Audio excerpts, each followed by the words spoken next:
അസ്സലാമു അലൈക്കും വറഹ്മത്തുള്ളാഹി തആല വബറകാതുഹു. അത് നിങ്ങളുടെ സംശയത്തിന് മറുപടി നമുക്ക് പറയാമെന്ന് പറഞ്ഞിരുന്നല്ലോ. അതായത് ഒരു പെണ്ണ് അല്ലെങ്കിൽ ഒരു ആണ് ഇസ്ലാമിൽ നിന്ന് പുറത്തു പോകുന്ന കാര്യങ്ങൾ ഏതൊക്കെയാണെന്നാണ്. അതിന് റിദ്ദത്ത് എന്നാണ് പറയാം, ഇസ്ലാമിൽ നിന്ന് പുറത്തു പോകുന്നതിന്. അതിൻ്റെ ഭാഷാർത്ഥ പ്രകാരം റുജൂ, മടങ്ങുക എന്നൊക്കെയാണ് പറയാം. പക്ഷേ ഇവിടെ ഇസ്ലാമിൽ നിന്ന് പുറത്തു പോകുന്നതിനെ കുറിച്ചാണ് ആ പ്രയോഗം. അത് വളരെ ശ്രദ്ധിക്കേണ്ടതാണ്. നമ്മുടെ വാക്കിലും നമ്മുടെ പ്രവൃത്തിയിലും അതുപോലെയൊക്കെ വരും ഈ യുദ്ധത്തിൻ്റെ കാര്യങ്ങൾ.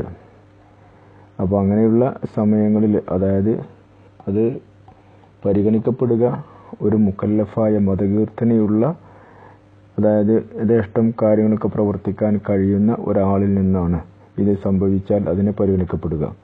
അപ്പോൾ ചിലപ്പോൾ കുട്ടികളിൽ നിന്നായി, അല്ലെങ്കിൽ ഭ്രാന്തന്മാരിൽ നിന്നായി, അല്ലെങ്കിൽ ആരെങ്കിലും അവരെ നിർബന്ധിച്ചു, ഇങ്ങനെയൊക്കെ ഉള്ള സ്ഥിതിയിൽ അതിനെ പരിഗണിക്കപ്പെടുകയില്ല. കാരണം അവരുടെ വിശ്വാസത്തിൻ്റെ പരിഗണനയിൽ അവർ എത്തിയിട്ടില്ല. അപ്പോൾ അതിനുള്ള നിർവചനം തന്നെ പറയുന്നത് ഖത്ഉ മുകല്ലഫിൻ ഇസ്ലാമൻ ബികുഫ്രിൻ അസ്മൻ എന്നാണ്. ഔ ഖൗലൻ ഔ ഫിഅലൻ ബിഇഅ്തിഖാദിൻ ഔ ഇനാദിൻ എന്നാണ്. ഔ ഇസ്തിഹ്സാഇൻ എന്നാണ്.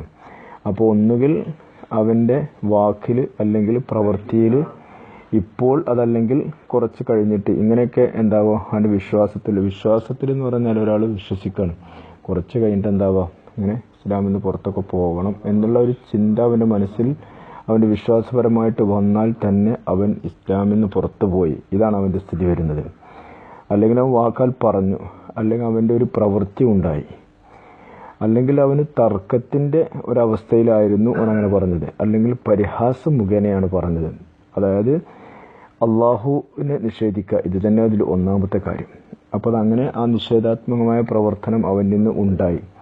അതല്ലെങ്കിൽ പ്രവാചകനെ നിഷേധിച്ചു, അല്ലെങ്കിൽ പ്രവാചകന്മാരെ നിഷേധിച്ചു, അല്ലെങ്കിൽ പ്രവാചകന്മാരോട് പറഞ്ഞ കാര്യത്തിനെ കളവാക്കി. അതല്ലെങ്കിൽ ലോകത്ത് എല്ലാവർക്കും അറിയപ്പെട്ട ഒരു സംശയത്തിനും പഴുതു വരാത്ത, എല്ലാ നിലക്കും അറിയപ്പെട്ട, ദീനിൽ അറിയപ്പെട്ട കാര്യത്തിനെ എല്ലാവരും ഐക്യകണ്ഠേന ഒത്തു സംബന്ധിച്ച കാര്യങ്ങളെ നിഷേധിക്കുക. ഇങ്ങനെയൊക്കെ വന്നാൽ ഇതെല്ലാം ഇസ്ലാമിൽ നിന്ന് പുറത്തു പോകുന്നതാണ്, അവൻ്റെ മേൽ രിദ്ദത്തിന് ഹുക്മ് ചെയ്യപ്പെടുന്നതാണ്. ഇപ്പോൾ നിസ്കാരം വുജൂബുണ്ട് എന്ന് നമുക്ക് മാത്രമല്ല നമ്മുടെ നാട്ടിൽ ജീവിക്കുന്ന അമുസ്ലിങ്ങൾക്ക് വരെ അറിയുന്നൊരു കാര്യമാണ്. അപ്പോൾ ആ കാര്യത്തിനെയാണ് ഒരാൾ നിഷേധിച്ചത്. അങ്ങനെ വന്നാൽ അവൻ ഇസ്ലാമിൽ നിന്ന് പുറത്തു പോകും. അതുപോലെ തന്നെ കച്ചവടം, നിക്കാഹ് പോലുള്ളതൊക്കെ നമുക്ക് ഹലാലാക്കി തന്നതാണ്. അപ്പോൾ ഈ കാര്യങ്ങളെ നിഷേധിക്കുക, അത് ഹലാലല്ല എന്ന രീതിയിൽ പറഞ്ഞു പോയാൽ ഉറപ്പാണ്. അതുപോലെ തന്നെ കള്ളുകുടി പോലുള്ളത് ഹറാമാണ്, സിന ഹറാമാണ്. അതുപോലെ തന്നെ ലിവാത്ത് എന്ന് പറയുന്നത് മറ്റേ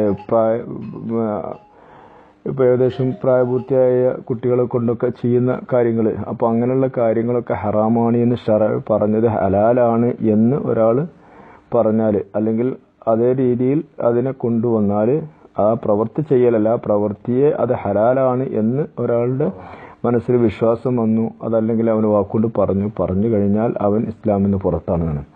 അതുപോലെ തന്നെ ചുങ്കം പിടിക്കുന്ന പരിപാടിയുണ്ട്, അത് ഇസ്ലാം നിഷേധിച്ചതാണ്, ഇത് ഹലാലാണെന്ന് പറഞ്ഞു. ഇങ്ങനെയൊക്കെ പറഞ്ഞാൽ അവൻ ഇസ്ലാമിന് പുറത്താണ്. അതേപോലെ നമുക്കറിയാം റവാത്തിബ് സുന്നത്തുകൾ, നിസ്കാരത്തിൻ്റെ മുമ്പ് ശേഷമുള്ള, അതുപോലെ തന്നെ പെരുന്നാൾ നിസ്കാരം, ഇത് നമുക്ക് സുന്നത്താണ്. ഈ സുന്നത്തിനൊക്കെ നിഷേധിച്ച് കഴിഞ്ഞാൽ ഇസ്ലാമിൽ നിന്ന് പുറത്തു പോകും. അതാണ്. അപ്പോൾ ഇങ്ങനെയൊക്കെയാണ് അതിൽ ചെറിയ ചെറിയ കാര്യങ്ങൾ ഞാൻ എണ്ണി പറഞ്ഞത്. അപ്പോൾ ഇതിനോടനുബന്ധമായിട്ട് വരുന്ന പല കാര്യങ്ങളും ഇതിലേക്ക് തന്നെയാണ് നമുക്ക് മനസ്സിലാക്കി തരുന്നത്, ഇസ്ലാമിൽ നിന്ന് പുറത്തു പോകുന്ന കാര്യങ്ങളാണ്. അതേപോലെ നമുക്ക് ഇസ്ലാമിൽ നിന്ന് പെട്ടെന്ന് അറിയാൻ കഴിയാത്ത ചില കാര്യങ്ങളുണ്ട്.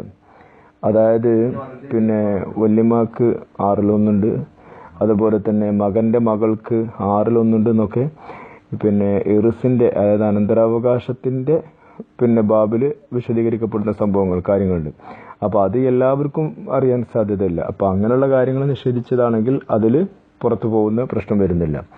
അതേപോലെ തന്നെ ഒരു മനുഷ്യന്, അതായത് അള്ളാഹുവിനല്ലാതെ വേറൊരാൾക്ക് സുജൂദ് ചെയ്യാൻ പാടില്ല. അങ്ങനെ ഒരാൾ സുജൂദ് ചെയ്തു എങ്കിൽ ആ സുജൂദ് ചെയ്തുകൊണ്ടാണ് ഇസ്ലാമിൽ നിന്ന് പുറത്തു പോകുന്നതാണ്. അതേസമയത്ത് റുക്കൂ എന്നത് അതിൻ്റെ പരിധിയിലേക്ക് വരുന്നില്ല, ഇസ്ലാമിൽ നിന്ന് പുറത്തു പോവുകയില്ല. ഇതൊക്കെ ഇതിൽ പരിഗണനീയമായിട്ട് നമുക്ക് കിതാബുകളും രേഖപ്പെടുത്തി വെച്ചിട്ടുണ്ട്. അതേപോലെ തന്നെ ഇനി ഒരാൾ നമ്മുടെ നാട്ടിൽ നമുക്കറിയാം കുറിയൊക്കെ ഇടും. ഈ കുറിയൊക്കെ ഇടുന്നത് അവരുടെ വിശ്വാസത്തെ അവർ അമുസ്ലിമാണ് എന്ന് പ്രകടമായി ജനങ്ങൾക്ക് മനസ്സിലാക്കാനാണ് അവർ ആ പ്രവൃത്തി ചെയ്യുന്നത്. അപ്പോൾ അതുപോലുള്ളൊരു പ്രവൃത്തി നാം ചെയ്തു കഴിഞ്ഞാൽ അതുകൊണ്ട് നമ്മളും ഇസ്ലാമിന് പുറത്തു പോകും. ഇനി സ്നേഹം പറയുന്ന സമയത്ത് ഇപ്പോൾ അള്ളാഹുവിനെക്കാട്ടിലും റസൂലിനെക്കാട്ടിലും ഒരാൾക്ക് സ്നേഹമുണ്ട് എന്ന് ഒരാളോട് പറഞ്ഞു കഴിഞ്ഞാൽ ആ വാക്കുകൊണ്ട് തന്നെ ഇസ്ലാമിന് പുറത്തു പോകും. അങ്ങനെയാണ് അതിൻ്റെ സത്യം. ഇപ്പോൾ പ്രത്യേകിച്ച് ചിലപ്പോൾ ഒക്കെ വല്ല ആദ്യരാത്രിയോ മറ്റൊക്കെ ഭാര്യമായിട്ടുള്ള സംസാര സമയങ്ങളിലിടയിൽ അതിര് വിട്ടുകൊണ്ട് ഇങ്ങനെയുള്ള പ്രയോഗങ്ങളൊക്കെ വന്നു പോയാൽ ഇസ്ലാമിന് പുറത്തു പോകും. അത് രിദ്ദത്ത് എന്ന് തന്നെയാണ് അതിനെപ്പറ്റി പറയാം. അങ്ങനെ വരുമ്പോൾ അതേപോലെ തന്നെ ഇപ്പോൾ ഒരാൾ ഇസ്ലാം സ്വീകരിക്കണം എന്ന് പറഞ്ഞിട്ട് എനിക്ക് മുസ്ലിമാണെന്ന് പറഞ്ഞപ്പോൾ അവരോട് പറഞ്ഞു കുറച്ചൊരു ക്ഷമിക്ക്, ഒരു മണിക്കൂർ നിൽക്കുന്നിട്ട് പിന്നെ ചെയ്യാൻ, ഇങ്ങനെ പറഞ്ഞാൽ ആ പറയൽ കൊണ്ട് തന്നെ ഈ ആൾ ഇസ്ലാമിന് പുറത്തു പോകും എന്നാണ് പറയണത്. അതുപോലെ മഹാനായ അബൂബക്കർ സിദ്ദീഖ് റളിയല്ലാഹു അൻഹു പോലുള്ളവരുടെയൊക്കെ നബിയോടുള്ള ആ സുഹബത്തിനെ നിഷേധിക്കുക. അതുപോലെ തന്നെ ആയിഷ റളിയല്ലാഹു അൻഹു പോലുള്ള ഉമ്മഹാത്തുൽ മുഅ്മിനീൻ മഹാനായ റസൂലുള്ളാഹിയുടെ മക്കളെ ഒക്കെ എന്താക്കുക, മോശമായിട്ട് ചിത്രീകരിക്കുക. ഇതൊക്കെ ഇസ്ലാമിന് പുറത്തു പോകുന്നതാണ്. അതേപോലെ ഹസൻ ഹുസൈൻ എന്ന് പറയുന്ന റസൂലുള്ളാഹിന്റെ പേരക്കുട്ടികളെ അവരൊക്കെ എന്താക്കുക, മോശമായിട്ട് ചിത്രീകരിക്കുക. ഇങ്ങനെയൊക്കെ ഇപ്പോൾ ചെയ്താൽ അതെല്ലാം ഇസ്ലാമിന് പുറത്തു പോകും. അതുപോലെ തന്നെ ഖുർആനിൻ്റെ അമാനുഷികതയെയോ ഖുർആനിൽ നിന്നുള്ള ഒരു അക്ഷരത്തെയോ ഒക്കെ നിഷേധിക്കുന്ന ചുറ്റുപാട് കൊണ്ടുവന്നാൽ അവൻ ഇസ്ലാമിന് പുറത്തു പോകും എന്നതാണ്. അതുപോലെ തന്നെ കുഫറിൽ, അതായത് ഇങ്ങനെ ഇസ്ലാമിന് പുറത്തു പോകണോ പോവണ്ടേ എന്നുള്ള ഒരു സംശയം ഉണ്ടാക്കി കൊണ്ടുവന്നാൽ അതുകൊണ്ടും ഇസ്ലാമിന് പുറത്തു പോകും എന്നതാണ്. അപ്പോൾ ഇങ്ങനെ ഈ എണ്ണപ്പെട്ട കാര്യങ്ങളെ കൊണ്ടൊക്കെ ഇസ്ലാമിന് പുറത്തു പോകുമെന്ന് നമുക്ക് കിതാബിൽ രേഖാമൂലം കാണിച്ചു തന്നിട്ടുണ്ട്. ഇനി ഇതുമായിട്ട് ബന്ധപ്പെട്ട് വരുന്ന പല കാര്യങ്ങളും ഇതിലേക്ക് ചേർക്കപ്പെടാവുന്നതാണ്. നമ്മുടെ നാട്ടിൽ തന്നെ ഇവിടെ നമ്മുടെ അറബ് രാജ്യങ്ങളിലൊക്കെ ചിലപ്പോൾ ബിസിനസ്സിനൊക്കെ വേണ്ടിയിട്ട് അള്ളാഹ് വക്കീൽ എന്ന് പറയുന്നതിൻ്റെ പുറത്തൊരു പറയുമ്പോൾ നമ്മൾ ചിലപ്പോൾ തിരിച്ചു പറയും അള്ളാഹ് വക്കീൽ എന്നൊക്കെ പറയുന്ന ഒരു രീതിയുണ്ട്. അത് ആളുകളെ കയ്യിലെടുക്കാനൊക്കെ പറയുന്ന ഒരു വാക്കായിട്ടാണ് അവർ കരുതുന്നതെങ്കിലും ആ വാക്ക് വളരെ ഗൗരവമുള്ളതാണ്, ഇസ്ലാമിൽ നിന്ന് പുറത്തു പോകുന്നതാണ്. അങ്ങനെ വന്നാൽ ഇങ്ങനെ ഒരു സംഭവം ഉണ്ടായിക്കഴിഞ്ഞാൽ അവിടുത്തെ നിയമം എന്ത്, ഈ പറഞ്ഞ ആളോട് തൗബ ചെയ്യാൻ വേണ്ടി പറയണമെന്നാണ്. അങ്ങനെ തൗബ ചെയ്തിട്ടില്ല എങ്കിൽ, പറഞ്ഞിട്ട് തൗബ ചെയ്തിട്ടില്ലെങ്കിൽ ഇസ്ലാമിൻ്റെ ഹുക്കം എന്താണ്, ഖുത്തില ബിലാ ഇംഹാലിനാണ്. ഒരു താമസമൊന്നും കൊടുക്കാതെ പെട്ടെന്ന് അവനെ കൊല്ലണം എന്നാണ്. നോക്കൂ, അത്രക്കും ഗൗരവമുള്ള വിഷയമാണ് ഇത് നമുക്ക് കാണിച്ചു തന്നത്. ഇസ്ലാമിന് പുറത്തു പോകാന്ന് പറയുന്നത്. ഇനി അങ്ങനെയല്ല, ഇനി ഒരാളങ്ങനെ പുറത്ത് പോയിട്ട് പിന്നെയും വീണ്ടും ഇങ്ങോട്ട് തന്നെ വന്നാൽ അവൻ ജീവിതകാലത്ത് എത്ര വയസ്സ് വരെയാണോ വന്നതെങ്കിൽ ആ വയസ്സിൽ കൊണ്ടുവരേണ്ടുന്ന ഫർളായ എല്ലാ കാര്യങ്ങളും മടക്കി കൊണ്ടുവരേണ്ടതുമാണ്. ഇങ്ങനെ വിശദമായിട്ട് ഈ വിഷയത്തെ എല്ലാ പരിഗണനീയമായ കിതാബുകൾ നമുക്ക് വിശദീകരിച്ച് തരുന്നുണ്ട്. ഏകദേശം ഒരു സൂചനയാണ് ഞാനിപ്പോൾ പറഞ്ഞത്.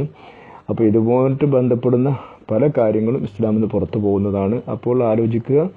എന്നിട്ട് ഇതുമായിട്ട് ബന്ധപ്പെട്ട് വരുന്ന വല്ല വിഷയങ്ങളും സംശയത്തിൻ്റെ നേരിൽ വരുന്നുണ്ടെങ്കിൽ അറിയിക്കുക. ഞാനതുമായിട്ട് സംസാരിക്കാൻ ശ്രമിക്കുക. അള്ളാഹു തൗഫീഖ് ചെയ്യുമാറാവട്ടെ.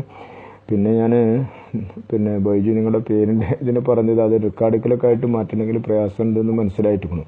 അപ്പോൾ ഇപ്പോൾ നമുക്കൊരു കാര്യം ചെയ്യാം. നിങ്ങളുടെ മക്കൾക്കൊക്കെ പേരുണ്ടല്ലോ, അപ്പോൾ എന്താ മക്കളെ പേരെങ്കിൽ ആ പേരിൻ്റെ കൂടെ അബു കൂട്ടിയിട്ട് അബു മുഹമ്മദ് എന്നോ അബു എന്താണ് മക്കളെ പേര് അറിയില്ല, അപ്പോൾ അങ്ങനെ വിളിക്കലായിരിക്കും കുറച്ചും കൂടി നമുക്ക് ഇതിലേക്ക് നല്ലത്. അപ്പോൾ അങ്ങനെ ആഡ് ചെയ്താൽ മതി. അത് നല്ല ഇതായിരിക്കും നിങ്ങൾക്ക് തോന്നുന്നുണ്ട്. പിന്നെ നിങ്ങളുടെ കൂട്ടുകാരനായിരിക്കും വേറൊരാളും കൂടി ഇതിലേക്ക് വന്നു, ഷഫാത്ത് ആരോ പേര് പറഞ്ഞു, അവരുടെ വാക്കുകളൊക്കെ കേട്ടു, സന്തോഷമുണ്ട്. എല്ലാവരും കടന്നു വരട്ടെ. എന്നിട്ട് ദീനുമായിട്ടുള്ള ബന്ധങ്ങളൊക്കെ സ്ഥാപിക്കട്ടെ. ഈ കൂട്ടായ്മയോടുകൂടി തന്നെ അള്ളാഹു സുബ്ഹാനഹു വ തആല നമ്മുടെ സ്വർഗ്ഗത്തിൽ ഒരുമിച്ച് കൂട്ടട്ടെ എന്ന് നമുക്ക് പ്രാർത്ഥിക്കാം. അസ്സലാമു അലൈക്കും വറഹ്മത്തുള്ളാഹി വബറകാതുഹു.